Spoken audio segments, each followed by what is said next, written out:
నమస్కారం. టీవీ7 daily market updates కు స్వాగతం. బలపడుతున్న కొబ్బరి ధరలు. కేంద్ర ప్రభుత్వం కొబ్బరి మద్దతు ధరలు పెంచడంతో పాటు కొనుగోలు ప్రకటన, వివాహాలు మరియు పండుగల డిమాండ్ నెలకొన్నందున ధరలు పరుగులు తీయడం ప్రారంభమైంది. గడిచిన 3 ఏళ్లుగా భారీగా పెరిగిన ఉత్పత్తి వలన ప్రభుత్వ ఏజెన్సీలు మరియు రైతుల వద్ద సరుకు నిల్వలు పేరుకుపోయాయని వ్యాపారులు పేర్కొన్నారు. కావున స్టాకిస్టులు సరుకు కొనుగోలు చేసేందుకు విముఖత వ్యక్తం చేస్తున్నారు. అయితే చౌక ధరతో కొనుగోలు చేసినట్లయితే భవిష్యత్తులో లాభాలు ఆర్జించవచ్చు.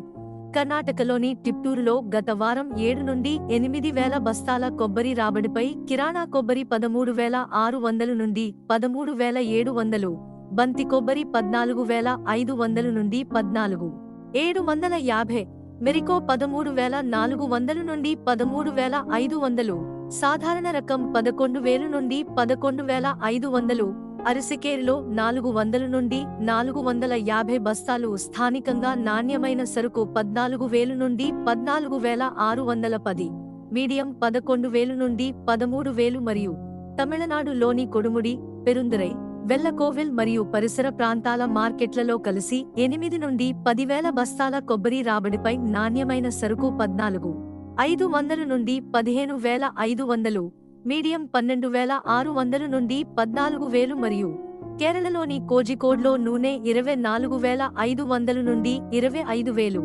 బంతి కొబ్బరి 18,000, మిల్లింగ్ సరుకు 17,400, దిల్పసంద్ 17,200, రాజాపురి 20,500, కాంగేయంలో సాదా కొబ్బరి 14,200, స్పెషల్ 14,800, మెరికో 14,500 నుండి 14,700, కిరాణా రకం 17,000 నుండి 17,500, 14,250, త్రిచూర్ నూనె 22,000 నుండి 22,600, కొచ్చిలో 22,200 నుండి 22,500 ధరతో వ్యాపారమైంది.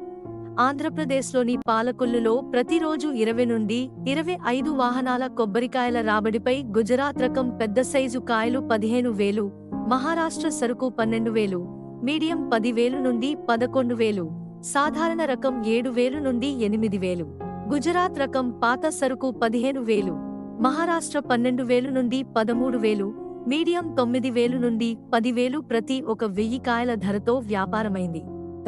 ఇలాంటి మరిన్ని అప్డేట్స్ కోసం వాచ్ చేస్తూనే ఉండండి టీవీ7.